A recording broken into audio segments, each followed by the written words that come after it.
같이 한번 따라해 보도록 하겠습니다. 먹고 살려고 왔습니다. 먹고 살려고 왔습니다.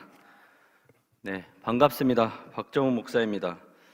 저는 영상을 잘 보지 못합니다. 이렇게 뚫어져라 보고 있으면 좀 어지럽고 그래서 잘 보지 못하는데, 지금 영상으로 예배드리고 계신 우리 모든 성도님들, 우리 청년 여러분들, 하나님께서 여러분들에게 오늘 특별한 은혜를 좀 주셨으면 좋겠습니다.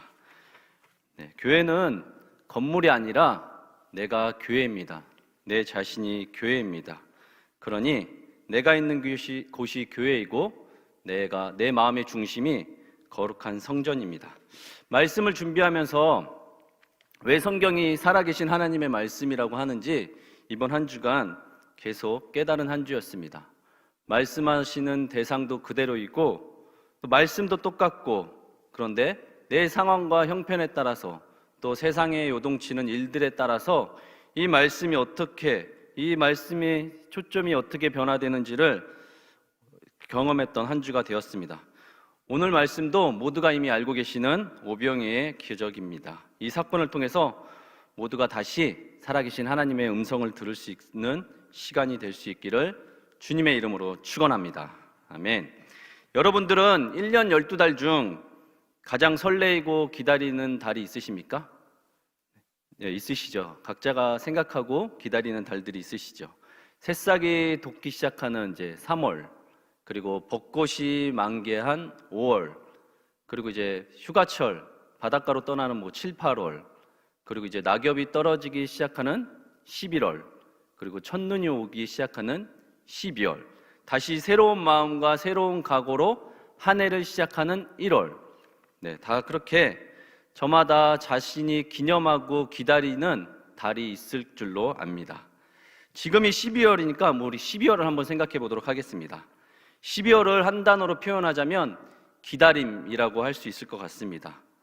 네, 사람들은 첫눈을 기다릴 것이고, 짝꿍 있는 우리 형제자매들은 연인과의 데이트를 기다릴 것이고, 또 직장인들은 한 해 실적과 또 연말 보너스와 회식들을 기다릴 수도 있을 것입니다. 또 각종 연말 연시 모임과 성년의 모임 등 사람들의 만남의 시간들을 기다릴 수도 있을 것입니다. 다양한 시상식과 문화 공연과 또 각종 콘서트로 즐거운 여가 시간을 기다리기도 할 것입니다. 또 마니아들은 기다리고 기다리던 스키장 개장과 함께 또 스키를 신나게 타는 것들을 기다릴 수 있을 것이고, 자치단체의 여러 가지 겨울 축제들을 기다리는 분들도 계실 것입니다. 교회는 특별히 대림절을 준비하고 아기 예수님의 성탄절을 축하하며, 또 교회 학교는 진급식과 졸업식을 동시에 준비하여 새로운 얼굴들 맞을 준비를 기다리고 있습니다. 이제 한 해의 마지막으로 송구영신 예배를 준비함으로써 시간을 보내야 할 이때 기다림에 대한 모든 희망과 바램들이 멈춰버렸습니다. 지난 12월에는 온통 크리스마스 캐롤과 네온사인 조명들이 거리를 환하게 비추었는데, 동네 곳곳에 피어오르는 연기가 따뜻하게 느껴지기도 했습니다. 역전 앞에 자선 낭비와 모락모락 김이 나는 길거리 음식들, 또 퇴근길 각자 저마다 바쁜 걸음을 재촉하며 자신들의 행선지로 빠르게 나아가는 수많은 인파들, 올해는 보기 힘들 것 같습니다. 연말 명동거리와 대학로, 홍대와 신촌 등 차와 사람들로 북적거리던 활기 넘치던 거리들이 지금은 썰렁합니다. 적막하고 삭막하기까지 합니다. 1년 사이에 많은 것들이 바뀌고 변해버렸습니다. 눈에 보이는 것들이야 그렇지만 보여지지 않는 삶의 많은 영역들이 무언가에 의해 훼손되고 빼앗겨버린 것 같아서 억울하고 분하기까지 합니다. 지금 전 세계적으로 빠져있는 이 팬데믹 속에 우리 주님 뭐하고 계실까? 이 일들과 주님은 무슨 상관이 있을까?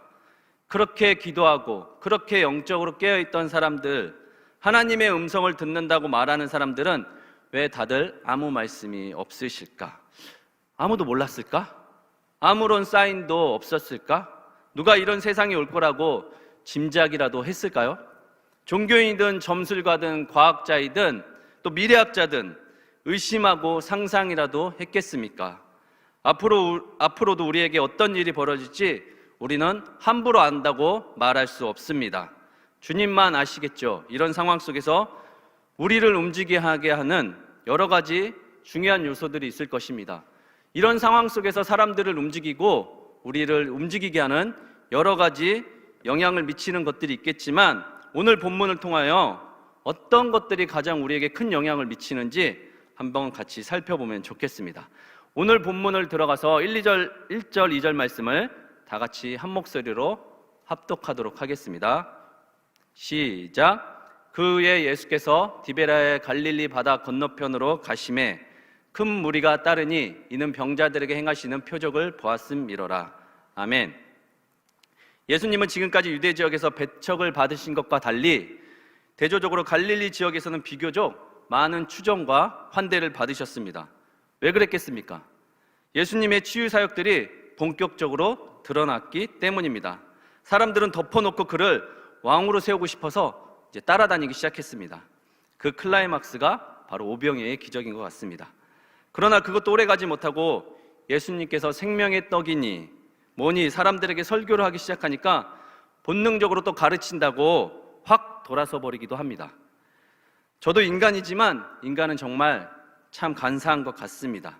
자기들 아쉬울 때는 그렇게 좋다고 따라다니다가도 조금이라도 가르치려고 한다면 확 돌아서 버리는 게 인간이 아닌가 싶습니다.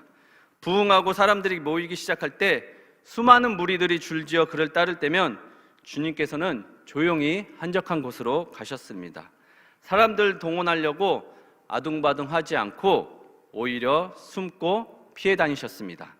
사람들이 왜 자신을 따르는지 그분은 정확히 아셨습니다. 인간을 움직이는 원동력이 무엇인지, 인간은 자신의 자존심과 체면을 중요시하지만 언제 그것이 바닥을 드러내는지 주님은 잘 알고 계셨습니다. 사람들이 필요로 하는 거, 원하는 걸 다 들어줘도 좋겠지만 궁극적으로 사람들에게 필요한 것은 그것이 다가 아니라는 것을 주님은 가르쳐주고 싶었을 것입니다. 그런 주님은 무리들을 피해 때로는 휴식을 취하셨고 때로는 제자들만 데리고 깊은 교제를 나누셨습니다. 그것도 힘들고 괴로우실 땐 골방에서 기도하는 시간을 가지셨습니다. 여기서 중요한 것은 주님은 그 자리가 영광스러운 자리든 십자가를 지는 고단한 삶이든 외면하지 않고 하나님의 때에 자신의 전부를 하나님 앞에 드렸습니다. 먹고 사는 문제 따위는 걱정하지 않으셨습니다. 2절 말씀에 큰 무리가 따르니, 사랑하는 여러분, 사람들을 모으게 하는 방법이 뭐가 있는지 아십니까? 인원을 동원하기 가장 쉬운 방법이 뭔지 아십니까? 그냥 표적을 보여주면 됩니다. 여기서 표적은 단순한 말장난이나 속임수가 아닙니다. 개인기를 말하는 것이 아니라 표적을 보여주면 입소문을 타고, 요새 같은 때는 전파를 타고, 온라인 시대엔 더더욱 빠르게 사람들을 입소문을 타고 사람들이 모여들 것입니다. 전에 설교 때도 말씀드렸는데 15년 저희 교회에 있으면서 가장 많이 사람들이 모였을 때가 언제인지 아십니까? 제가 전에도 말씀드렸는데 송기철 장로님 오셨을 때 정말 동네뿐만 아니라 전국에서 많은 사람들이 치유 집회라고 많이 모여들었습니다. 지금 같은 시대에는 상상도 할 수 없을 만큼 많은 사람들이 여기 바닥에까지 앉고 이 강대상까지 올라와서 정말 많은 인파들이 이 예배당에 가득 찼습니다. 그들이 왜 모였겠습니까? 하나님의 치유와 기적을 바라고 소문 듣고 이곳에 모였습니다. 그때도 마찬가지였습니다. 주님은 조용히 산에까지 올라 제자들과 교제하고 싶었지만 오히려 유월절이 가까워지자 더 많은 인파들이 예수님 곁으로 모여들었습니다. 5절 말씀 다 같이 한번 읽겠습니다. 시작. 예수께서 눈을 들어 큰 무리가 자기에게로 오는 것을 보시고 빌립에게 이르시되 우리가 어디서 떡을 사서 이 사람들을 먹이겠느냐 하시니. 아멘. 예수님께서 빌립에게 지금 뭐라고 말씀하고 계십니까? 빌립아, 저 많은 사람들 어디서 떡을 구해다가 먹이냐? 빌립아, 여기에 있는 이 많은 사람들 내가 어디서 떡을 사서 다 먹일 수 있겠느냐?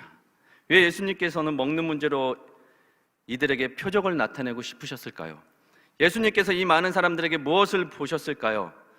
눈을 들어 보셨다는 표현은 사람들을 자세히 살펴보셨다는 겁니다. 적극적으로 사람의 얼굴을 관찰하셨다는 것입니다. 우리는 사람들의 모습 중에 얼굴을 유심히 자세히 봅니다. 외모는 자동적으로 우리가 딱 보면 판단되어지지만 우리가 눈을 들어서 자세히 사람들을 살펴보면 그 사람의 안색, 혈색까지도 우리가 살필 수 있습니다. 민감하게 사람들 얼굴을 보면 그럴 수 있습니다. 창백한 얼굴, 근심 어린 얼굴, 힘들어하는 표정들 속에서 우리는 여러 가지를 짐작할 수 있지만 핏대도 없고 생기도 없고 막 이렇게 말라있는 초췌한 모습에서 우리는 무엇을 알 수 있습니까?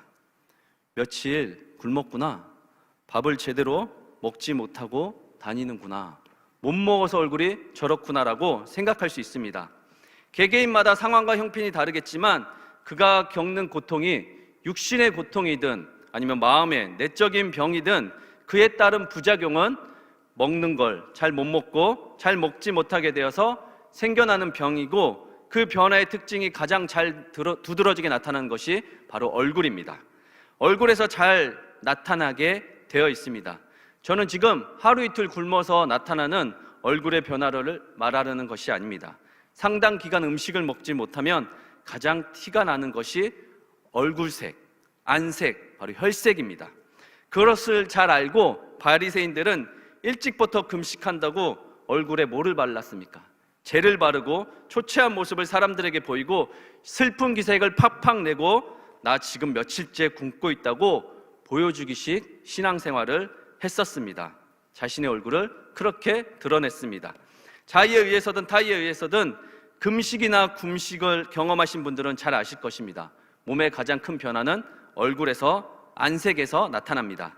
또 다이어트를 해보신 분들도 아시겠지만 살도 가장 먼저 빠지는 것이 얼굴살이죠. 네, 많이 굶어보신 분들은 아시겠지만, 다이어트 하신 분들은 아시겠지만 얼굴살이 금방 빠집니다. 금방 알아봅니다.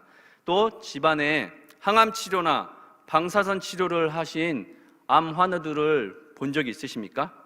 먹지 못해서 얼굴이 어떻게 변해가는지를 병간호하고 계신 분들, 병상 중에 계신 분들 본 적이 있으십니까? 환자들에게도 가장 큰 약은 밥을 잘 먹는 것이 큰 보약입니다. 밥맛이 살아있고 잘 드시고 계시다면 아직은 이것저것 할 게 많이 남아있는 것입니다.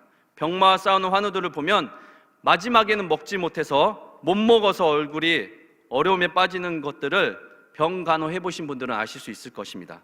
그러니 인간사 이러니 저러니 해도 먹고 사는 문제가 우리에게 가장 기본적이고 또 너무 중요한 문제임에는 사실이 없습니다.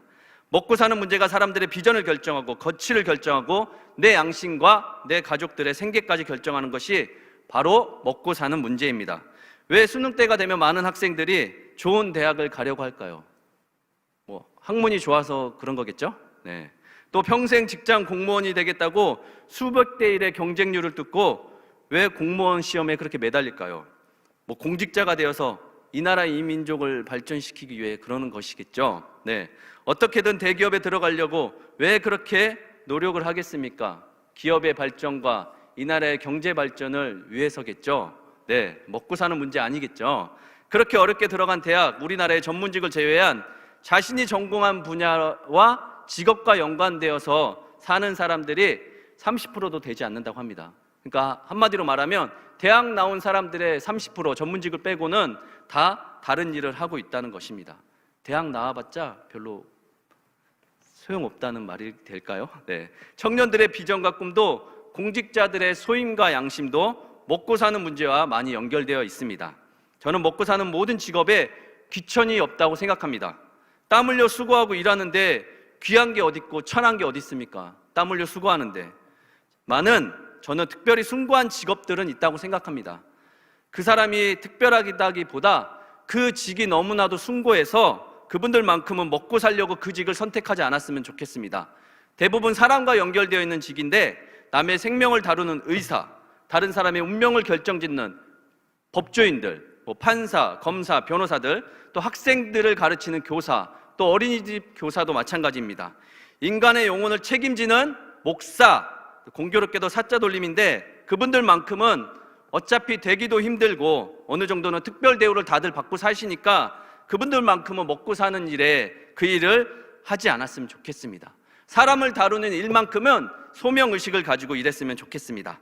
그 자리에 가기까지 그들의 선택에 가장 큰 영향을 미치는 것이 먹고 사는 문제는 아니었으면 좋겠습니다. 저 역시 먹고 사는 문제로 이 자리에서 사역하고 싶지는 않습니다. 이 오병이의 사건은 다른 공관복음 마태, 마가, 누가복음에도 모두 기록하고 있습니다. 근데 몇 가지 차이가 있는 것을 발견할 수가 있는데, 그것은 요한은 시간의 흐름과 사건의 흐름보다 본질에 더 몰입하여서 상세하게 메시지를 기록하였습니다. 5절에도 다른 복음서에는 제자들이 먼저 예수님께 나와서 날이 저물어 감을 지적하는 동시에 사람들로 하여금 먹을 것을 좀 사 먹게 하자고 제자들이 먼저 예수님께 제안을 하지만, 이 요한복음에서는 예수님께서 먼저 제자 빌립에게 문제를 제기한 것으로 나옵니다. 이 차이가 있습니다. 그 문제는 우리가 어디서 떡을 사서 이 사람들을 먹이겠느냐, 우리가 어디서 떡을 사서 이 사람들을 먹이겠느냐. 예수님께서 먼저 빌립에게 하시는 말씀이었습니다. 한마디로 먹고 사는 문제였습니다. 예수님께서 보신 것은 생명과 연결된 인간의 가장 기본적인 떡에 관한 문제였습니다. 사람이 떡으로만 살 것은 아니지만 떡이 없으면 사람은 기본적으로 생존할 수 없습니다. 우리 6절, 7절 말씀 다 함께 읽겠습니다. 시작. 이렇게 말씀하심은 친히 어떻게 하실지를 아시고 빌립을 시험하고자 하심이라. 빌립이 대답하되 각 사람으로 조금씩 받게 할지라도 200데나리온의 떡이 부족하리이다. 아멘. 예수님의 시험의 이유는 두 가지가 있습니다. 그것은 악을 드러내기 위한 예수님의 시험이 있고, 두 번째는 그 사람의, 그 대상의 신앙을 강화시키기 위한 훈련 같은 개념이 있을 수도 있습니다. 지금 이성적인 빌립에게 지금부터 무슨 일이 일어나는지 예수님께서는 잘 보라고 말씀하고 계신 겁니다. 아니나 다를까 빌립은 이제 이성적으로, 계산적으로, 논리적으로 말합니다.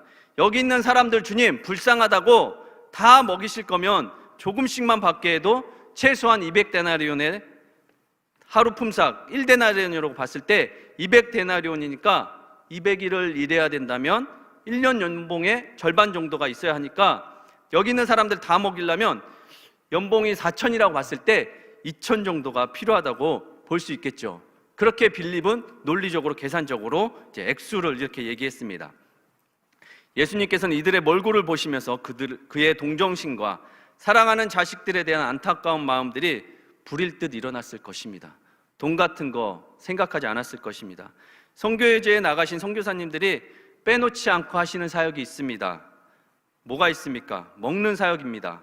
오지로 들어가면 들어갈수록 더욱더 시급하고 더욱더 간절한 것이 그들의 끼니를 채워주는 것이 선교의 한 큰 사역입니다. 저를 이곳까지 만든, 저에게 큰 영향을 끼친 필리핀 일로일로라는 도시에 계신 저의 친한 형님이시자 선교사님이시자 목사님이 계십니다. 필리핀 일로일로라는 도시에 사역을 하시는데, 그 도시에 정말 큰 SM타운이라고 해서 백화점과 우리나라 스타필드를 이렇게 합쳐놓은 듯한 정말 복합 건물, 큰 어마어마한 큰 백화점 같은 건물이 있습니다. 근데 아이러니하게도 그 SM타운 옆을 쫙 보시면 이렇게 판자촌, 우리나라 판자촌이라고 할까요? 이렇게 정말 쪽반총, 정말 빈민가들이 이렇게 줄지어 있는 것을 한번 보실 수가 있습니다. 빈부격차가 참 심한 나라이구나 생각을 했었습니다. 선교사님을 따라 빈민가 사역을 간 적이 있는데 그곳을 들어서자마자 그냥 지갑을 탈탈 털어서 빵만 그들에게 전부 다 사주고 비행기 타고 돌아온 적이 있습니다. 그냥 저들에게는 복음이 다른 게 아니라 빵이라고 생각했습니다. 지금도 빵과 복음이 같이 가야 한다는 생각에는 변함이 없습니다. 제가 유난히 제 주장을 강하게 내고 민감하고 예민하게 생각하는 관심 분야가 있습니다. 저는 오락도 잘 못하고 특별한 취미도 없습니다. TV도 안 보고 스마트한 시대에 스마트한 것들에 관심도 별로 없습니다. 아날로그를 지향하고 이렇게 자연을 좋아하는 자연인인데, 유난히 제 의사를 표현하고 제가 고집부리는 관심 영역이 한 가지가 있습니다. 대충 소문 들어보신 분들은 아시겠지만 저는 먹는 것에 좀 까다롭습니다. 먹는 것을 가려서 먹고 먹는 것에 대한 철학도 나름 있습니다. 맛도 있고 맛도 있고 유명한 음식들, 그런 음식들 좋아라 하고 찾아서 먹습니다. 식당도 운영했었고 오랜 기간 혼자 살면서 밖에 있는 음식들에 많이 길들여져 있습니다. 저희 집도 제가 왜 그런가 했더니 저희 집도 어렸을 때는 좀 굉장히 가난했었습니다. 시골에서 서울로 오신 부모님들은 자식을 셋이나 낳고 먹여 살려 했기 때문에 방과 공장이 이렇게 딸려 있는 집에선 항상 미싱 소리가 끊이지 않고 들렸습니다. 부모님께서 공부해라, 밥 먹어라 그렇게 챙겨주실 여력도 없이 미싱 소리가 밤새 들렸고 눈코 뜰 새 없이 바쁜 부모님 밑에서 밥은 항상 혼자서 챙겨 먹어야 했습니다. 한 1학년 때였던 것 같습니다. 학교 갔다 돌아오는데 여전히 부모님들은 이렇게 미싱을 돌리고 계시고 집안에 일하는 사람들은 많고 혼자서 밥을 챙겨 먹어야 되는데 옛날엔 찬장이라고 이렇게 있었어요. 그 어린 아이가 이제 밥을 먹으려고 밥솥도 그때는 없었으니까 너무 오래된 얘기인가요? 그래가지고 이렇게 손을 올려서 찬장에 이렇게 쇠밥그릇이었어요. 쇠밥그릇을 이렇게 딱 잡아서 이렇게 꺼냈습니다. 제가 꺼내서 이렇게 딱 내려놓은 순간 쇠밥그릇에 하얗게 이렇게 곰팡이가 핀 거예요. 하얗게. 그것이 어린 마음에 그때는 몰랐어요. 한참 지나고 나서 깨달았어요. 그것이 내 마음속에 아직 상처가 되어서 남아있구나. 제가 그 밥을 먹었겠습니까? 그 뒤로 쇠밥그릇이 올라가 있는 찬장을 보면서 저 밥 먹어야지 생각했겠습니까? 굶고 안 먹고 말았죠. 또 철이 일찍 들어서 그런지 부모님들한테 밥 달라, 밥이 이게 뭐냐 막 반찬 투정하고 그러지 않고 그때 제 의지와 상관없이 제 마음에 그게 딱 자리 잡은 것 같습니다. 나는 잘 먹고 잘 살 거야. 나는 반드시 잘 먹고 잘 살 거야. 그래서 저에게 부자와 가난에 대한 철학과 경계선이 있는데 저는 먹고 싶은 거 다 먹고 살면 부자입니다.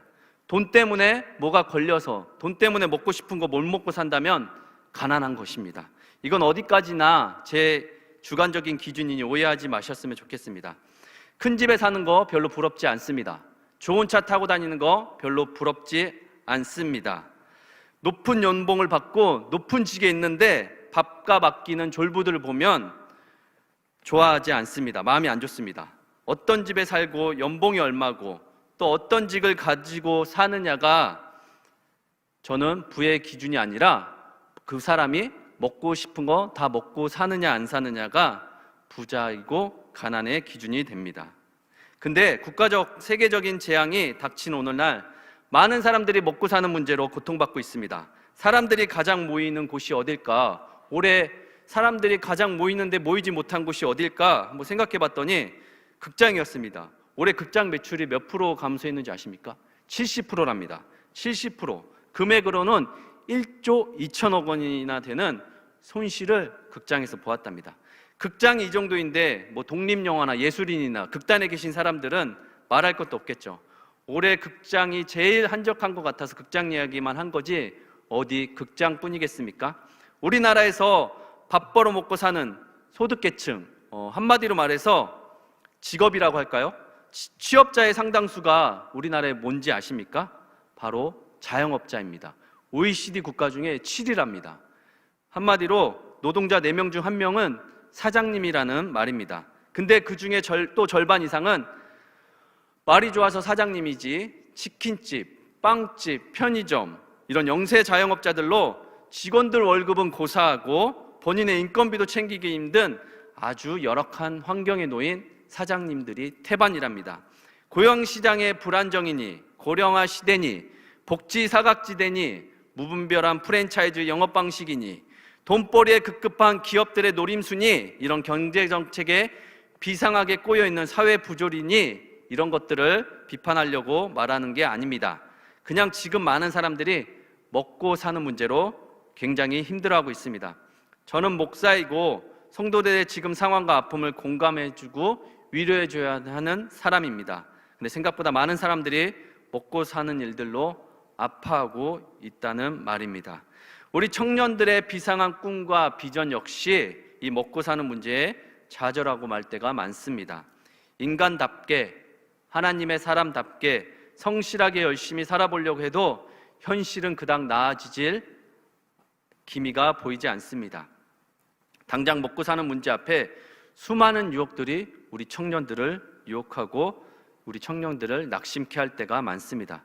우리 청년들이 더 잘할 거라 생각됩니다. 가진 자들의 여유와 그러지 못한 자들의 반복되는 악조건의 상황들 경험하고 보고 있는 청년들도 있으리라 생각됩니다. 코로나도 코로나지만 지금 이 경제적 위기, 먹고 사는 문제가 IMF 때보다 더 심각하다고 합니다.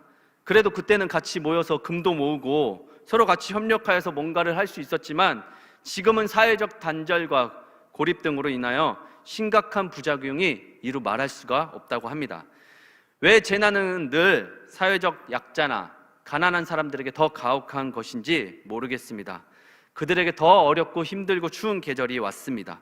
확진자가 처음 생겨나던 시기와 달리 피로도도 많이 쌓여서 그런지 모임을 자제하고 조심하고 살지만 마냥 가게 문을 닫으라고 할 수는 없습니다.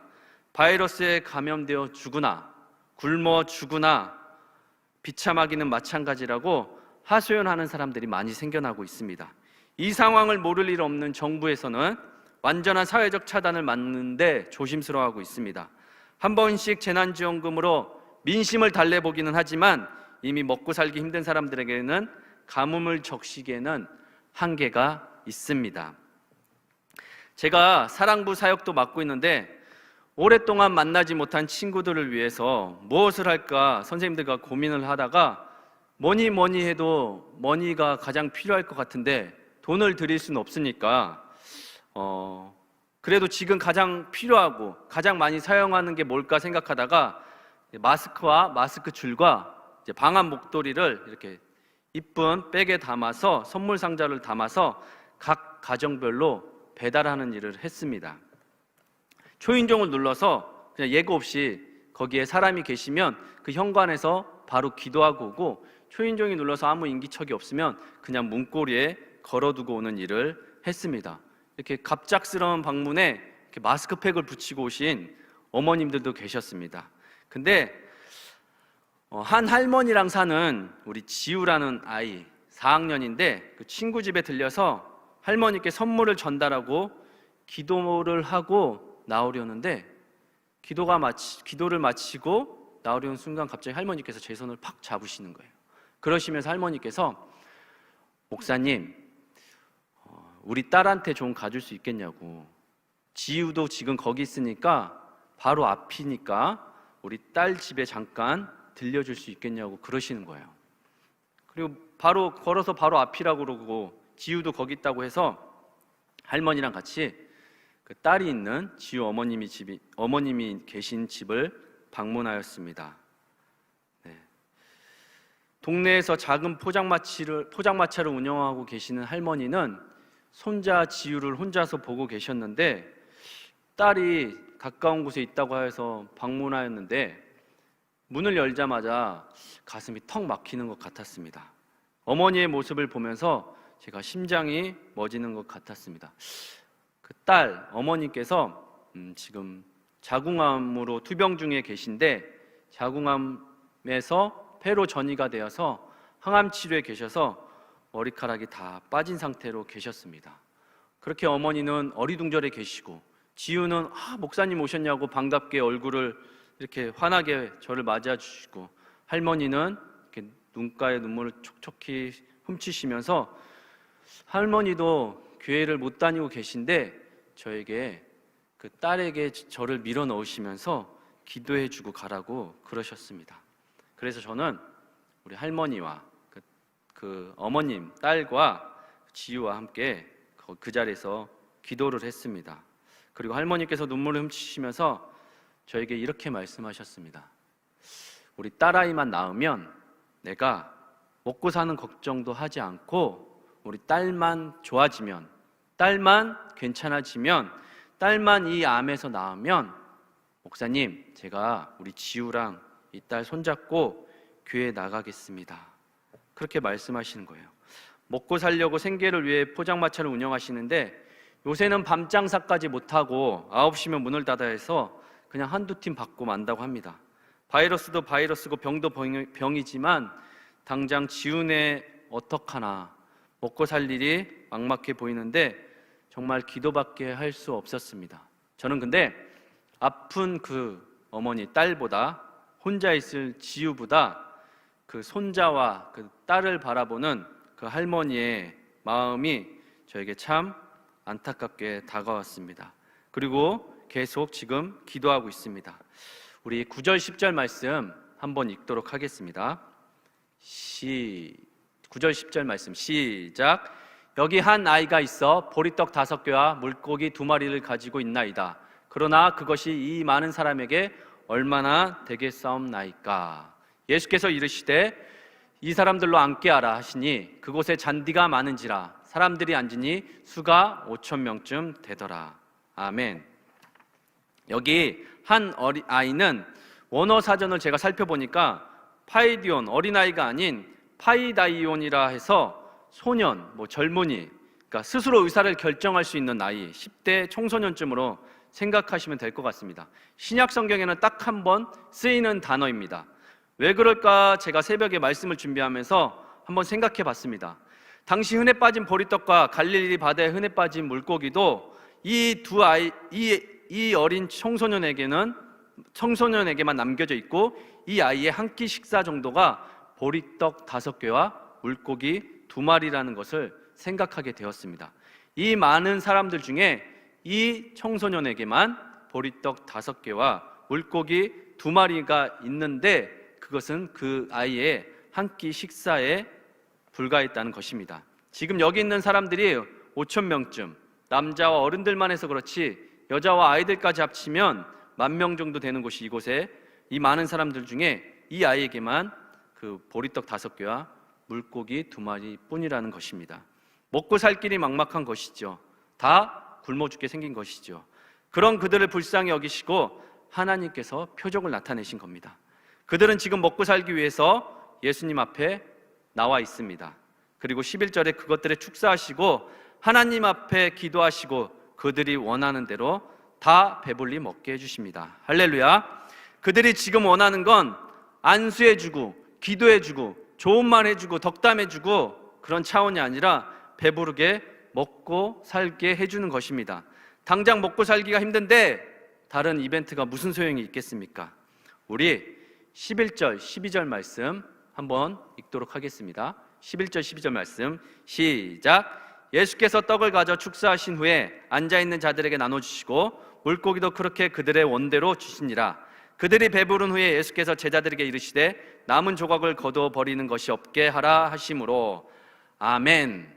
제가 빨리 했으니까 이제부터 조금 시간을 벌었으니까 좀 천천히 하도록 하겠습니다.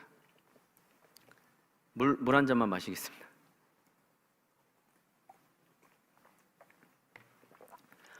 오병이어의 기적입니다. 오병이어의 기적. 물고기도 떡도 그들이 원하는 대로 배부를 때까지 모든 사람들에게 채워졌습니다. 여러분, 이 본문 말씀을 가지고 한번 상상해 본 적 있으십니까?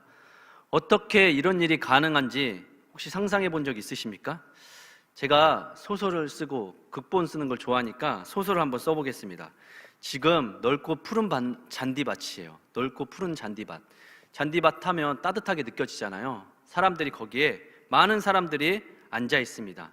주님이 이 많은 인원을 어떻게 먹이셨을까요? 아내랑 차를 타고 이 얘기를 한 적이 있었는데 이렇게 먹고 나면 사라지고 먹고 나면 다시 생겨나고 먹이고 나면 다시 생겨나고 그리고 이렇게 한 줄로 이렇게 100명씩 이렇게 서 있거나 아니면 길게 이렇게 쭉 5,000명씩 서 있으면 먹이면 이제 뒤로 가고 먹이면 뒤로 가고 이렇게 배불리 먹이고 그러셨을까요? 여러 가지 생각들을 할 수 있을 것입니다. 저도 여러 가지 생각들을 하다가 저는 이 일이 5,000명이 아닌 한 개개인에게 일어난 동시다발적으로 일어난 사건이라고 생각합니다. 하나님은 한 분이시지만 지금도 전 세계 많은 사람들을 하나님께서 먹이고 계십니까? 안 먹이고 계십니까? 그들이 지금 줄 서고 있습니까? 아니죠. 하나님은 한 분이시지만 동시다발적으로 전 세계에 지금 굶어 죽어가고 있는 사람들을 하나님께서는 동시다발적으로 먹이고 계십니다. 하나님의 기적이 일어난 것입니다. 그러나 저보고 그것을 어떻게 설명할 거냐 그러면 저는 설명은 하지 못하겠습니다. 제가 어떻게 제 수준에서 그것을 설명할 수 있겠습니까? 설명은 못하겠습니다. 하나님의 높고 위대하심을 제가 어찌 측량할 수가 있겠습니까? 많은 그냥 제 수준에서 제가 생각한 이야기는 너무나 저에게 큰 은혜가 되었습니다. 그러나 중요한 사실은 이 모두가 배불리 먹고도 남았다는 것입니다. 할렐루야. 너무 놀랍고 기가 막히지 않습니까? 우리가 요구하고 원하는 건 많지요. 또 그분께 매달린 사람들도 전 세계적으로 많이 있을 것입니다. 너무나도 많겠죠. 세상에 전 세계 많은 사람들이 그분께 손을 벌리고 있습니다. 제발 나 좀 먹여달라고, 제발 나 좀 살려달라고 수많은 사람들이, 전 세계적으로 많은 사람들이 예수님을 앞에 매달리고 있을 것입니다. 근데 그 각 사람에게 주님은 찾아가 주세요. 줄 서서 순번 대기표 뽑고 기다리는 것이 아니라 동시다발적으로 각 사람에게 주님은 찾아가 주시고 만나고 역사하십니다. 이게 이해가 되십니까? 그 대신에 그들 각 사람에게 분명하게 하나님께서 명령하시는 게 있습니다. 우리 12절 13절 말씀 읽겠습니다. 시작. 그들이 배부른 후에 예수께서 제자들에게 이르시되 남은 조각을 거두어 버리는 것이 없게 하라 하심으로 이에 거두니 보리떡 5개로 먹고 남은 조각이 12바구니에 찼더라. 아멘. 원대로 배 터지게 먹되 지켜야 할 것이 한 가지 있습니다. 남은 조각들을 모으라. 사랑하는 여러분, 여기서 정말 중요한 게 있습니다. 제가 새벽에 이 말씀을 보면서 너무 많이 은혜를 받았는데, 제가 어떻게 하면 제가 받은 은혜가 여러분들에게 전달이 될지 잘 전달이 되었으면 좋겠습니다. 여기 있는 모든 사람들이 원대로 배 터지게 먹고 남은 조각들을 예수님께서 모으라고 하셨습니다. 남은 조각들을 모은 게 몇 바구니입니까? 12바구니죠. 사랑하는 여러분, 왜 그러셨다고 생각하십니까? 왜 예수님께서 남은 조각들을 남기라고 하신 것 같습니까? 여러분, 먹다 남은 것은 누가 먹나요? 부스러기는 누구의 몫인가요? 바로 종들의 몫이잖아요. 종들이 먹는 거잖아요. 그렇게 주워 모은 부스러기가 12바구니에 있었습니다. 인간 편에서는 이 부스러기 종들 먹이려고 남겨뒀겠죠. 종들도 먹고 살아야 되고 종들도 이거 먹인 다음에 일을 부려야 되니까 종들을 위해서, 종들이 불쌍해서가 아니라 종들을 먹여 살려야겠다는 마음이 있어서가 아니라 그 마음보다 종들을 부려야 하니까 어쩔 수 없이 먹여 살리려고 부스러기와 남은 조각들을 남겨뒀겠죠. 그럼 하나님 편에서는 왜 12바구니를 남겨뒀다고 생각하시겠습니까? 하나님 편에서는 종들까지 먹이려고요. 남아있는 종들까지 먹이려고. 이 종들까지 먹이면 다 먹은 겁니다. 이해되세요?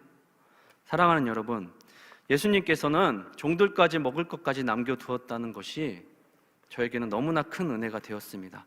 남은 12바구니는 아직도 복음을 전해 듣지 못한 사람들, 아직 오병이어의 기적을 경험하지 못한 사람들을 위해서 예수님께서 남겨주신 마지막 식량입니다. 우리에게 적용하자면 우리는 오병이어를 경험하셨습니까? 여러분들은 오병이어를 경험하셨습니까? 예수님의 성찬식에 참여하셨습니까? 그러시다면 여러분들은 이제 그 12바구니 남은 부스러기 조각을 가지고 그것도 못 먹은 사람들, 굶주린 사람들에게 찾아가서 이 오병이어를 나눠주셔야 합니다. 모자라면 예수님이 더 채워주실 것입니다. 우리 마지막 14절 15절 말씀 읽겠습니다. 시작. 그 사람들이 예수께서 행하신 이 표적을 보고 말하되 이는 참으로 세상에 오실 그 선지자라 하더라. 그러므로 예수께서 그들이 와서 자기를 억지로 붙들어 임금으로 삼으려는 줄 아시고 다시 혼자 산으로 떠나가시니라. 아멘. 이 오병이어의 기적을 경험한 모든 사람들은 그를 인정하기 시작합니다. 참으로 이 땅 가운데 오실 선지자라고 그를 치켜 세웁니다. 먹고 살게 해줬더니 그제서야 그를 인정하지만 우리 주님은 그것도 싫다고 억지로 임금 삼으려는 그들을 피해 또다시 혼자 외롭게 산으로 올라가 떠나십니다. 이제 한 청년을 만났던 일과 제 이야기를 끝으로 말씀을 정리하도록 하겠습니다. 저희 팀에 멀리 대구 지방에서 일 때문에 이곳에서 혼자 자취하는 청년이 있습니다. 혼자 사는 청년이 있습니다. 방을 구해서. 근데 그 청년이 2달 전에 양쪽 손목을 이렇게 하나씩 수술하게 되었습니다. 그래서 리더에게 연락이 와서 리더가 좀 만나달라고, 연락도 좀 해봐달라고, 그래서 연락해서 그 청년을 만나서 밥도 먹고 차도 마시고 기도도 해주고 그렇게 돌아왔습니다. 근데 그 청년하고 있으면 제가 마음이 너무 따뜻해지는 거예요. 그 청년을 위해서 뭔가를 해준 것도 없고 그냥 밥 한 번 먹고 차 한 잔 마시고 기도 한 번 해주고 왔는데, 혼자 사는 그 청년, 수술하는 그 청년 만나고 왔는데 내 마음이 너무 막 따뜻한 거예요. 그러면서 밤에 혼자 기도하는데, 이 청년 좀 잘 됐으면 좋겠다. 수술도 잘 되고 혼자 사는데 굶지 않고 좀 잘 살았으면 좋겠다. 그런 마음이 막 드는 거예요. 2달 전에 그 친구가 다시 대구로 발령받아서 가게 되었습니다. 이쪽 파주에서는 이제 손목을 수술했는데 기능직으로 일하다 보니까 이제 본사 대구로 다시 발령받아서 이제 사무일, 손목에 무리가 안 되는 일을 하게 돼서 다시 가게 된 것입니다. 잘 된 것이죠, 그 청년에게는. 그리고 나서 이 청년을 마지막으로 만나서 밥을 먹고 기도해주고 이제 주차장에서 차를 타고 나오려는데, 그 청년이 갑자기 저에게 작은 봉투를 하나 주는 거예요. 그래서 나 편지인가? 그러고 딱 봤더니 현금이 이렇게 들어있는 거예요. 이거 뭐냐고, 왜 나한테 이런 걸 주냐고. 목사님한테 주는 거 아니라고. 제가 순간 좋아도 했는데 갑자기 그 청년이 목사님 거 아니라고. 근데 왜 이 봉투를 주느냐 그랬더니, 그 청년이 밤에 큐티를 했대요. 하나님 말씀을 보고 큐티를 했는데 하나님께서 그런 마음을 주셨대요. 나도 혼자 살고 힘든데 너보다 더 지금 힘든 청년이 있을지 모르겠다고. 네 주변에 지금 그것도 없어서 굶고 있는 청년이 있을지 모르겠다고 하면서 그 봉투를 주는 거예요. 근데 본인이 큐티에서 은혜 받았다고 주는 봉투를 제가 어떻게 안 받을 수가 있겠습니까? 그리고 제가 그 봉투를 지금도 가지고 있습니다. 제가 아무리 찾아보려고 해도 요새 뭐 밥 굶고 사는 사람 있나? 여기 일산 파주 지역에 아무리 서울에서 밀려서 여기까지 들어왔다고 해도 이 동네에 밥 굶고 사는 청년들이 있을까? 그런 생각에 아직도 저에게 그 봉투가 있습니다. 혹시라도 이 말씀을 듣고 주변에 힘든 이웃들, 당사자가 힘들어도 됐고요, 주변에 그렇게 힘들어하는 분들이 계시면 저에게 조용히 귀띔해 주시면 좋겠습니다. 그 청년이 주고 간 봉투가 지금 저에게 있습니다. 세상에 밥 굶고 사는 사람이 얼마나 있겠습니까? 그리고 지난 주일에 저도 여느 때와 같이 일부 예배를 드리고 이제 나오는데 갑자기 막 빙글빙글 어지러운 거예요. 그리고 막 어지럽고 가슴이 답답하고, 제가 한 번도 그래 본 적이 없는데 주일에 교회에서 막 토를 하기 시작했습니다. 그리고 몸이 이상해가지고, 저는 병원 가는 것도 싫어하고 주사 맞는 것도 싫어하고 약 먹는 것도 싫어하는데 아이들이 있잖아요. 그리고 공동체가 있으니까 지금 조금만 아파도 나 혼자 아프면 그만인 게 아니라 다른 사람들에게 전염될 수도 있으니까 바로 제 부서 예배를 마치자마자 응급실에 갔습니다. 그리고 진료를 이렇게 받았어요. 링거 맞고 주사도 맞고 약도 먹었는데 선생님께서 피검사랑 CT를 해보자는 거예요. 피검사랑 CT를 언제 해요? 주일인데. 그래서 일단 돌아가겠습니다. 그리고 다음날 제가 가까운 병원에 가서 한번 해보겠습니다. 그러고 그날은 그냥 나왔습니다. 그리고 다음날 집 근처의 병원에 가서 다음날도 좀 어지럽고 미식거리고 그런 게 남아있어서 왜 이상은 없다고 그러는데 왜 이럴까 하고, 그래도 확실히 알고 가는 게 나으니까 피검사도 하고 CT도 찍어보았습니다. 그리고 바로 나오더라고요. 바로 선생님께서 몇 가지 중요한 검사만 하셨나 봐요. 다음날 바로 저에게 오라고 하셔서 갔습니다. 선생님, 네, 아무 이상이 없으시네요. 깨끗합니다. 괜찮네요. 그러시는 거예요. 그래서 당연히 그러겠죠. 저는 젊고 괜찮은데. 그러고 나오려는데 선생님께서 그러시는 거예요. 근데 선생님, 좀 다른 병원을 가보셨으면 좋겠습니다. 그러시는 거예요. 네? 이상 없으시다면서요. 왜 다른 병원을 가라고 하시죠? 그렇게 물어봤죠. 근데 요새 선생님 같은 분들이 많이 계세요. 무슨 말씀이세요? 그랬더니 요새 밥도 잘 못 먹고 어지럽고 속이 미식거려서 특별한 외상이나 증상이 없는데도 찾아오는 분들이 많이 계세요. 그렇게 말씀하시는 거예요. 그러면 이상이 없는데 어디로 가라는 말씀이시죠? 그랬더니 의사 선생님께서 그러시는 거예요. 신경정신과에 한번 가봤으면 좋겠다. 요새 청년들 중에, 저를 청년으로 보신 건 아니겠죠? 네. 청년들 중에 공황장애, 우울증에 그런 것들 이제 마음의 병으로 힘들어서 밥을 잘 못 먹고 미식거리고 어지러움을 호소하는 사람들이 생각보다 많다는 이야기를 들었습니다. 지금 이 나라 이 백성들이 양식이 없어서 줄이는 게 아니더라고요. 먹을 것이 없어서 고통받는 것만은 아니더라고요. 실제로 먹고 살기 힘든 가정도 많겠지만 먹고 사는 것이 풍족해도 먹지 못하는 사람들이 많다는 걸 다시 한번 깨닫게 되었습니다. 돌이켜보니 사실 저도 먹고 살려고 지금 이곳까지 왔습니다.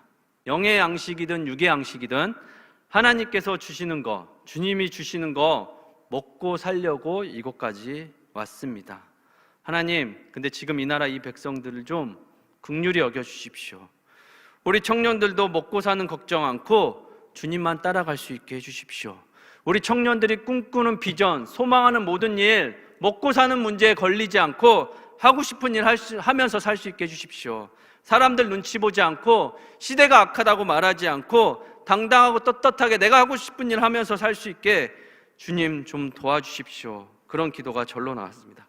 사랑하는 여러분, 주님이 여러분들을 절대 굶기지 않으십니다. 먹고 사는 문제의 주권은 주님께 있습니다. 그러니 사랑하는 청년 여러분, 먼저 그 나라와 그의 의를 구하십시오. 그러면 그 모든 것들이 당연히 있어야 될 줄 알고 주님께서 여러분들을 채워주실 것입니다.